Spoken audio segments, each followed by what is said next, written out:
டித்வா புயலால் பாதிக்கப்பட்ட விவசாயிகளுக்கு நிவாரணத் தொகைய ரிலீஸ் பண்ணியிருக்காங்க. டித்வா புயல் வந்து பார்த்தீங்கன்னா 2025ல தமிழகத்தை தாக்கிய ஒரு முக்கிய புயலா இருக்கு. இதுல வந்து பார்த்தீங்கன்னா, 111,00,00,000 நிவாரணத் தொகை தமிழ்நாடு கவர்மெண்ட் ரிலீஸ் பண்ணியிருக்காங்க.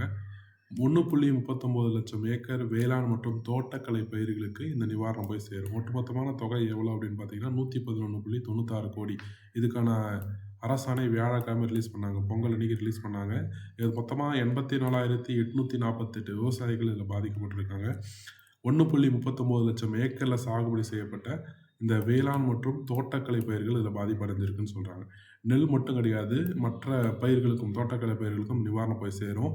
அப்படி நிவாரணம் எவ்வளோ தருவாங்கன்னா, ஒரு ஹெக்டேருக்கு ரூ. 20,000 வந்து பார்த்தா நிவாரணம் குடுப்பாங்க. ஒரு ஹெக்டேருக்கு 20,000 நிவாரணம் தருவாங்க.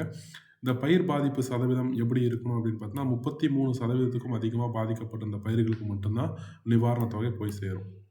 பயிரோட பாதிப்பு சதவீதம் 33% இருக்கணும். இது எதுலேருந்து தராங்கன்னா, மாநில பேரிடர் நிவாரண நிதியிலேருந்து தராங்க.